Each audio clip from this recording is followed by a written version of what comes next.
Hey, welcome everybody to Expansion Sunday. It's Father's Day, and what I originally had thought we were going to talk about kind of got changed We trumped once. it. We trumped it. And then all the women kind of got together right before we went on the air and said, hey, why don't you guys talk about something else? So we'll use our producer's recommendation and we'll talk a little bit about how, since it's Father's Day, why is it that as a human being we all feel as if we need to please our fathers? Yeah.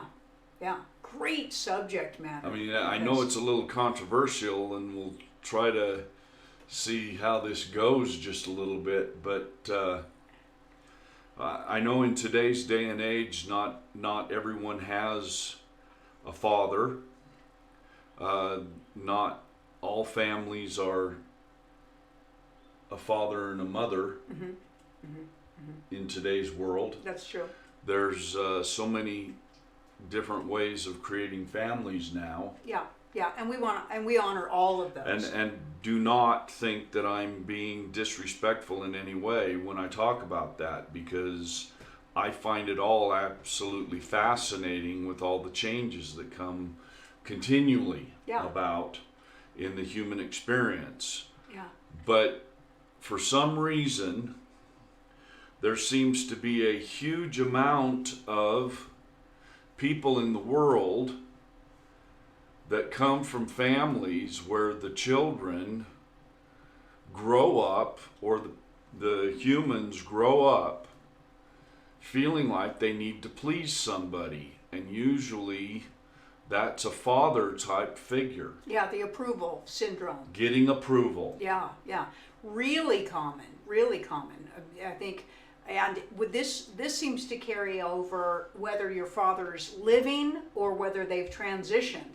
Sometimes even more intense when they've transitioned, which is really kind of crazy, because you really have to find your own satisfaction, in that energy, because usually people aren't getting the physical, interaction, with that personality self-being anymore. And this, of course, transitions itself into all kinds of challenges as everything carries over, into the next fatherhood and the next fatherhood and the next fatherhood. And we want to talk about this in support of your conscious journey and your spiritual pathways, and really learning to love yourself and setting your highest intention for your own self of self-love and expressing that freely without the need for approval from anybody else. But there's different forms of energy, to help handle this subject matter. We don't like the energy of, screw you, it just doesn't matter what you think, because that's kind of an angry, that's kind of a resentful, type of energy. We really want to get into an energy space where we love our own selves enough, and we're so mindful of our own pathways that we are no longer bound by the approval of anybody else as to who we are being, what we are doing in our lives. And with love and honor, just not be bound without adhering the energy of screw you, I don't care what you think. Yeah, right? When you made the comment being bound, I mean, that's just what it feels like. That you grow up, especially for people, men and women alike, they literally grow up with the feeling that they've been held back their whole life. Right. And this carries over into everything that you do in your life. Yeah. And then it carries over if you end up having children through another means or through a marriage, and you end up having children, then that binding effect even carries over to them, and so it's just a perpetual binding and binding and binding and binding until you get to the point where you say to yourself, hey man, I'm done with this. I'm done with it. I'm tired of it. Right. There are people in the world that are watching this show, that will be watching this program, that know exactly what I'm talking about. Yeah. They know how it feels. Well, especially I think men and their fathers. And I don't know. I know that can be in either case. Of men and or women, feeling the need to please their father or questioning whether or not their fathers would be proud of who they are and what they're doing. And maybe that comes from the fact that generationally, maybe not so much generationally now with the young people, but I know for our age and generations ahead of us, fathers weren't really nurturing, right? Yeah, I was just thinking in my mind that wouldn't it be fascinating, and we're gonna talk a little bit about this, but wouldn't it be fascinating if you could actually communicate with your father now at this point in your life? If you've had a father that left this plane of existence when you were young, especially. And that being could actually communicate with you, right. What would you say to them? Right. What is it that you would say to them? Yeah. And here's the ultimate truth. They are there. Yeah, well, that's true. You're just not aware of it. That's true. Yeah. And so let's talk a little bit about becoming more aware of how to communicate with them. Well, there is energetic connection always. And this actually extends also. Many people's relationships with their father perhaps have become estranged, and you don't have communication with them. Or maybe not completely estranged, but perhaps you just don't have real clear communication with your dad, real nurturing, relationship with your dad. No matter what those situations are, your output of communication does reach energetically the light being that you intend for that message to reach. Now, some might argue this point, because let's say the person is still alive and you're spending time, energetically communicating with them through your thoughts, maybe even verbally when they're not around. And then if you, come in contact with them, that they never make mention of the fact that they've picked up on your communications or your telepathic, communications with them. Or even if you mention that you've been doing that to them, they're like, wow, you're really getting weird on the spiritual journey. We really need to, sit down and talk about this. It's not about approval on that either, okay? It's about your own journey of satisfaction, clearing resistances, clearing requirement, agenda, punishment, and reward off your energetic plate. And you do that for your own self, right? This often comes in the form of beginning the process by going through your own thoughts and acceptances that you are a loving being and you don't need to satisfy or please somebody else. And if anybody has ever given you the impression that you have to meet requirements for them to love you, that is coming from their own requirements of their own selves in order for them to even love or like their own selves. And that's the truth. That's the truth, no matter how you look at it. So if you're raised in a household or you're raised energetically with a parent that is always giving you the impression that if you don't act a certain way and follow certain rules and follow certain belief systems and patterns, you're going to be ostracized, you're going to be cast out, you're going to be punished, then you need to get into your own space of letting that go. I was just thinking as you said that, you might be better off getting into your own space, because quite honestly, you'll never fulfill that requirement, no matter how. And that's part of the dilemma that you run into as a human being, is you're always trying to fulfill somebody else's requirement. Well, when they for satisfaction. When they're short in making themselves happy, nobody else will be able to make them happy. Right. So it doesn't matter how hard you work to make them happy. When they're not happy with their own selves, it's an impossibility. So you've got to get over it. And if they're even casting out the impression that you have to meet certain requirements or agendas, then you're in a no-win situation there. Yeah. You need to identify that. Yeah, that's the first step you need to take, is identifying that there's an actual requirement. Right. And man, if there's a requirement, you better take a step back, walk away from that situation, take some time to figure out what in the world's going on, because more than likely you haven't even ever thought of that. No. And man, here comes that light bulb moment where the light goes on. Well, okay? and you can look at these lives, right? Especially one of the positive aspects when someone has passed over out of a physical existence is it a lot of times allows you to be very reflective authentically without the constant input of that person's perspective pounding you and trying to influence your perspective over what's going on.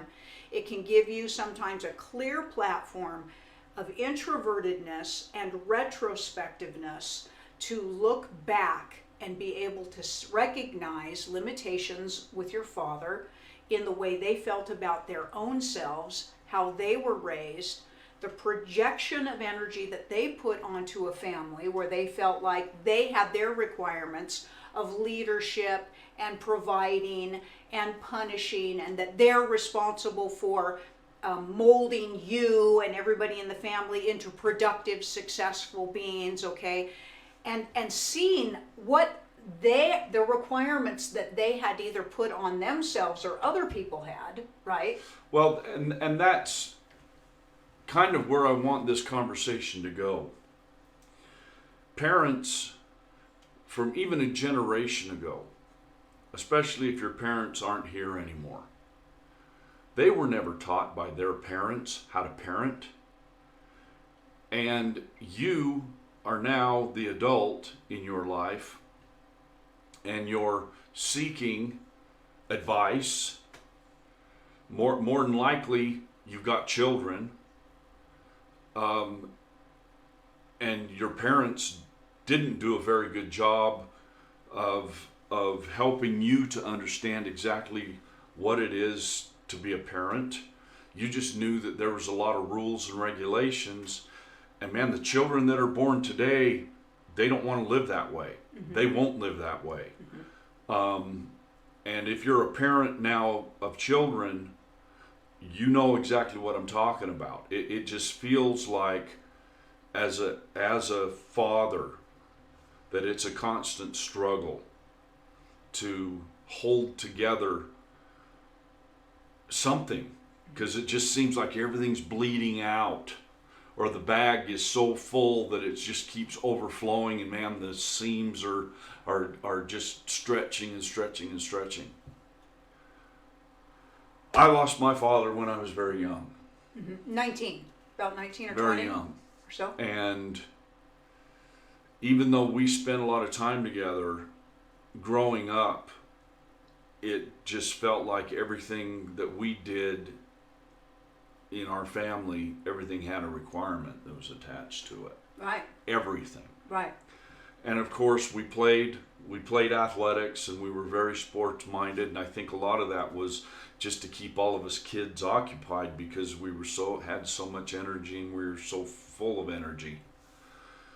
But to sit down and actually have a conversation with my father about certain subject matters at that age, it was almost taboo. It right. was really you didn't talk.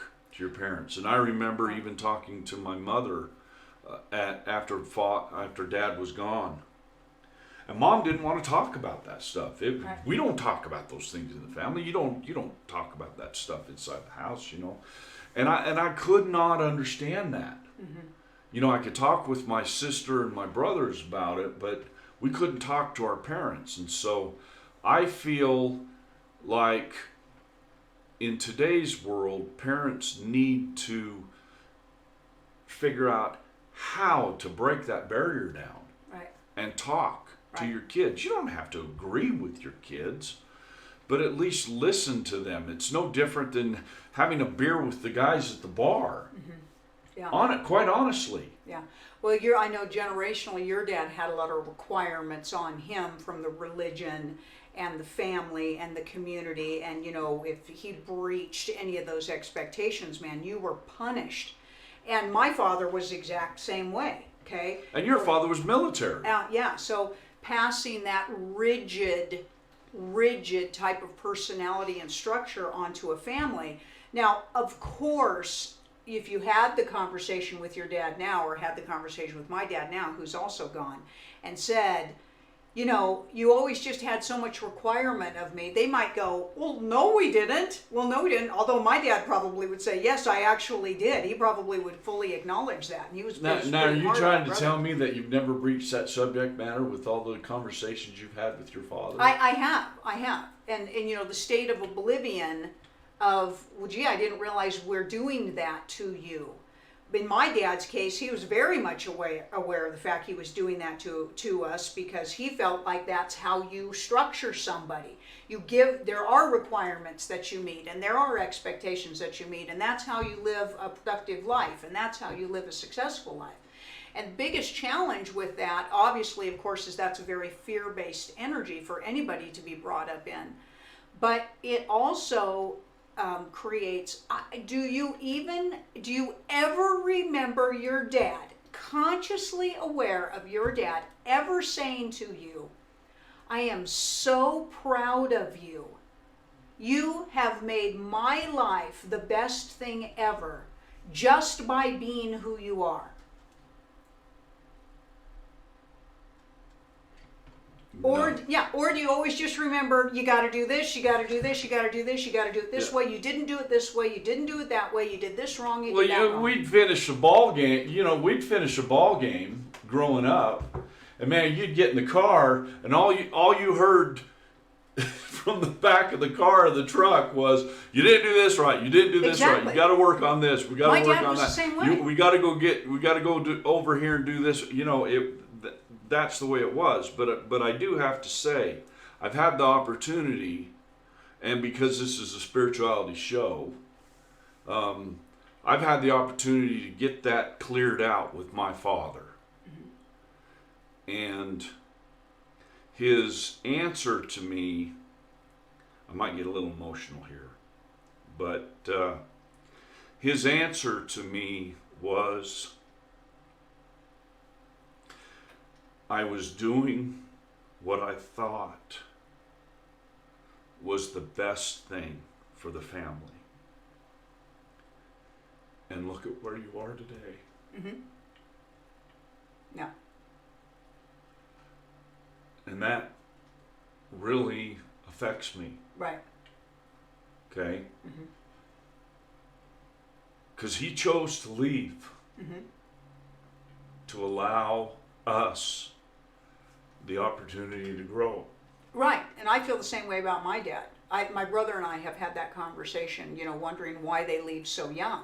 Your dad was really young when he passed away. My dad was 57 when he passed, also when I was 19.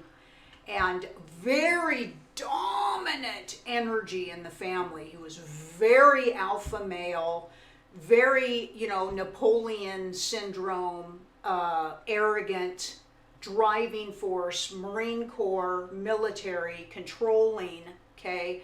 And for him to leave when I was 19 and my brother, you know, was 24, as devastating as that was for us, because we did feel like we'd lost our rock, it allowed us to create ourselves. as our rock, instead of possibly clinging to them for our whole lives and never really fully developing, our own selves. Well, ironically, and I use that word a lot, but ironically, I reflect back. I constantly reflect back and take the opportunity to look at, because of that situation and the far-reaching effects of that situation, that I doubt very few members, especially in my family, have taken the opportunity to sit down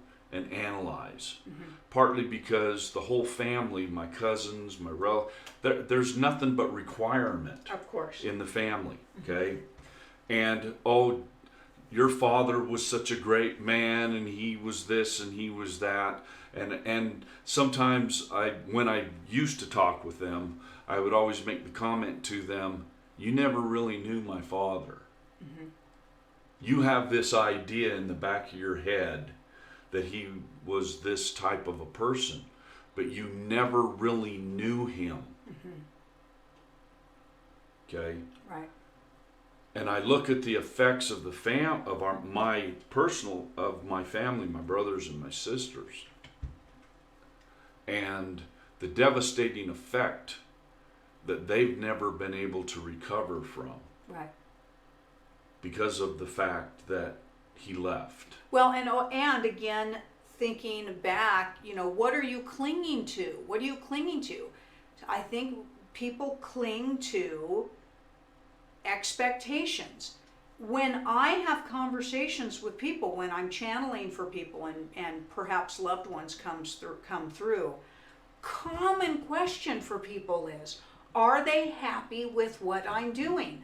Are they happy with who I turned out to be? And it's like, wow, really?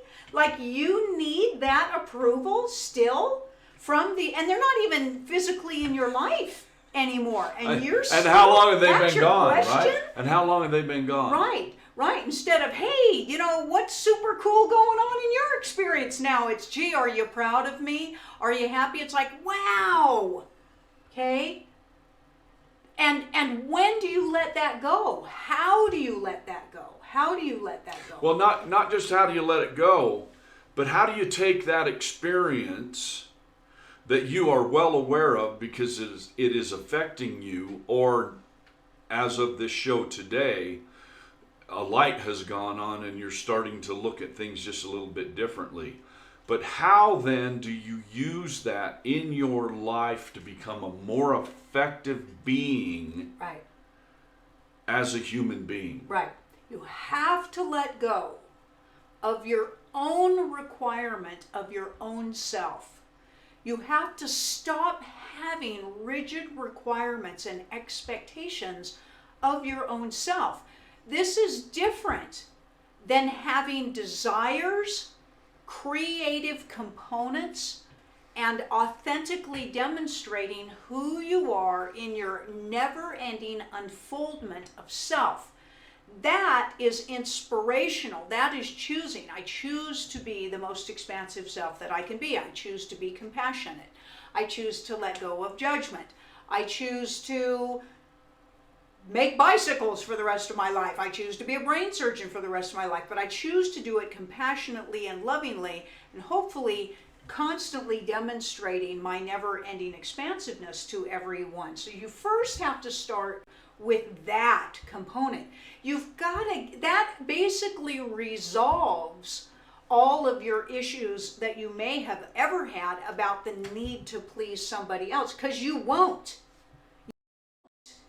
Okay? If you feel like there's someone that you need to please, that means they've given you the energetic impression that you can't be, they have too much judgment, or you're never going to win that battle. You can only do it in your own self. And when you do it in your own self, you resolve the need. It gets resolved on the other end, right? We constantly make the comment in our programming that you cannot give to another what you do not have yourself. Right. So maybe it's time you looked in the mirror and asked yourself that very question? What is it that I'm missing? Mm-hmm. And what is it that I need? Because, and if you have that, unconsciously and subconsciously, you're passing it on to other people. Mm-hmm. And you don't even realize you do this. This is how patterns of behavior just keep vomiting themselves from one generation to the next. What? Because nobody's taking pause, okay, and grasping everything that's going on, and they are not mindful of what they're sharing and passing on to others. No matter how you look at it, you're an energetic being. Mm-hmm. And the energy that you emit, or the energy that you're thinking about, gets sent out in your energy field. Mm-hmm. Come on. Here's the other thing too. That person is you. That's right. We are all one. And as strange as that is to walk around and think in your life, my mom is me, my dad is me, I am them, I'm my brothers and sisters, I am my children, they are me, okay? So when you become mindful on any point of fear in your life, and you set an intention to get past that limited fear energy and shift it and transcend it into a high vibrational love energy, you inadvertently are assisting you or them in that version of energy to do the same thing. You're really gifting back to them once you find the resolution in your own self to stop having requirement on yourself. Yeah, this is one of those titles or subjects that a lot of people really don't want to accept or deal with. And when you make the comment or make the statement that we are all one, and you really start grasping that, yeah, then you do start to realize that that person is you experiencing an experience that was to give you an experience from a totally different perspective.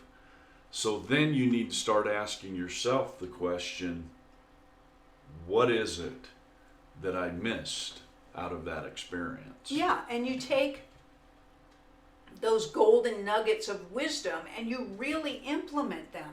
And you really help create a shift and a massive change. And you do this at any point in your life. You're never too late. There's no such thing as being late because you're an eternal being, right? Yep. You know, and that interconnectedness is always going on. Any action of mindfulness and love energy is healing and restorative and renewal to everyone besides just this illusionary singular component of our own selves, right? But many people also love the process of, can I communicate with that being? Yes. All you have to do, whether they're physically alive or not, is to set your mind's intention towards a journey of conversation and resolution and shifting everything into love. Okay?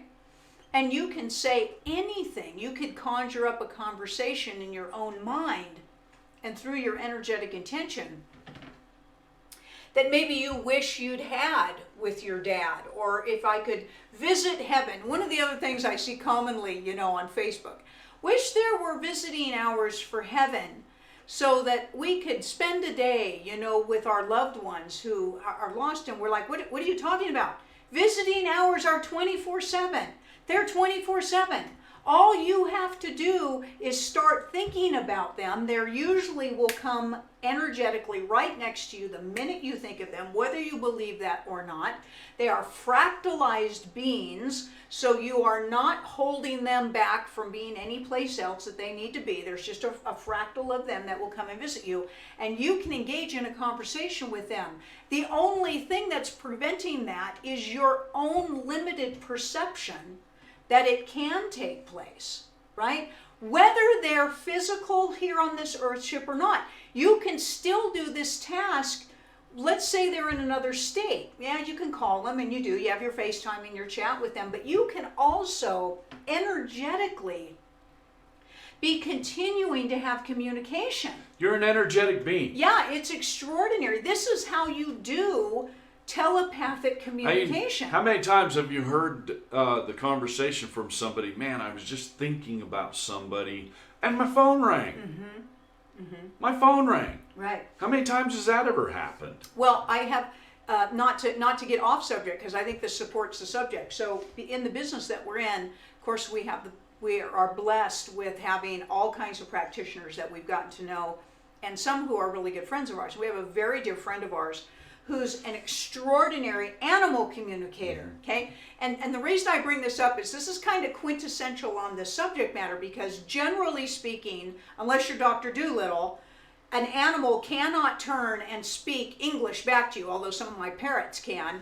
But so you're in the job of intuitively tuning in to communicating with the sentient being that on the onset to most people cannot openly communicate back to you. And she's so successful at what she does. She's phenomenal at the ability of communication, and she's helped people change and transcend their experiences and relationships with their animals. And I'm like, this is exactly the same process with human beings that you don't think you have a communicative relationship with.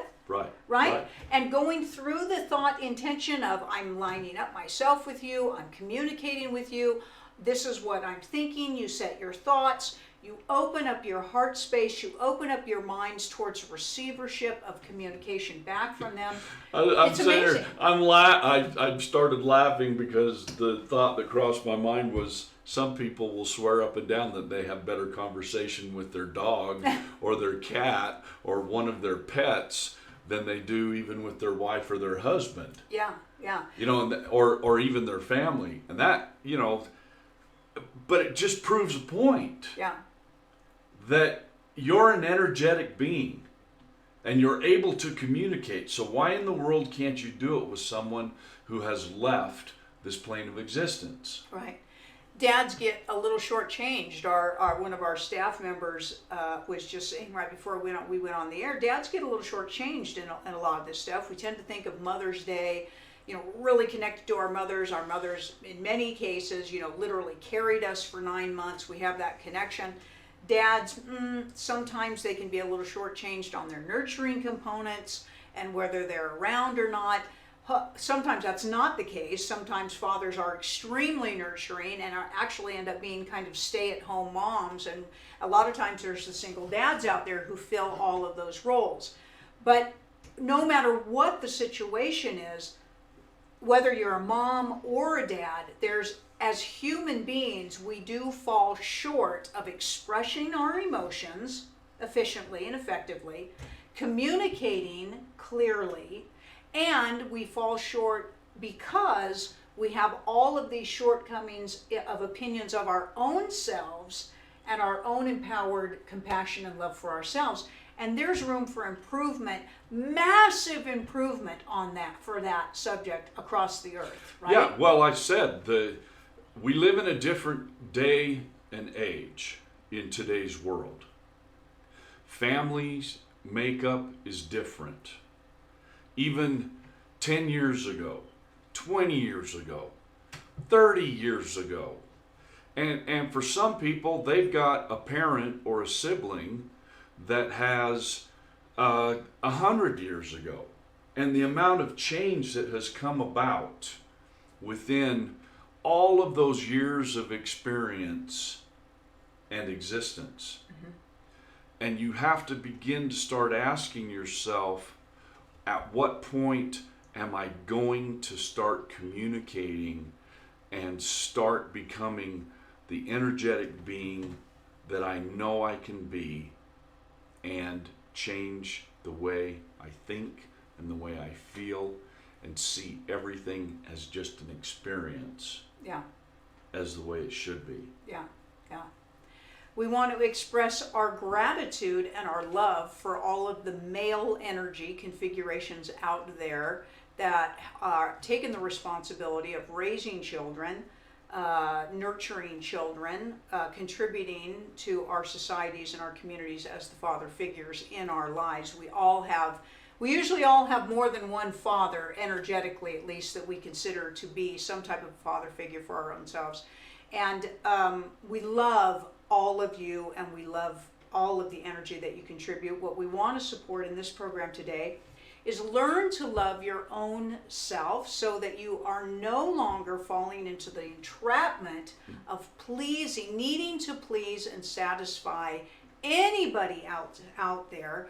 Love your own self, expand your own self, be nurturing, and then you can share that energy with everybody else. It's a byproduct. Right. It's an absolute byproduct. Right. Like I said earlier, you cannot give to somebody what you do not have yourself. So learn to love yourself first. Yeah. Before you can give your love to somebody else. Right. And if you feel the need to continue communication, perhaps with somebody who's left this earth ship physically, do that. Have your conversation.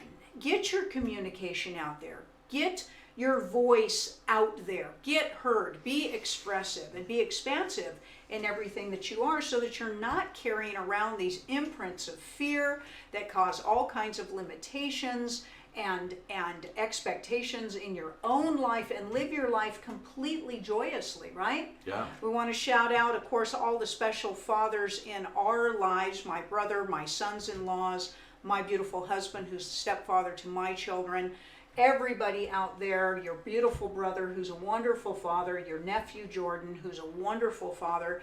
We want to express everybody out there love, love, love today and every day and everywhere, and thank everybody for joining us on these programs. And for those of you who are new to us, like us, please, and follow us, and take a few moments for yourself today and look in a mirror and ask yourself the questions that you would ask somebody else to become the perfect father or the perfect example Of male figure, right? of a male figure that you could be. Right. Thanks everybody for joining us. We'll catch you next Sunday on Expansion Sundays, and we hope you have a wonderful, wonderful week. See you next time.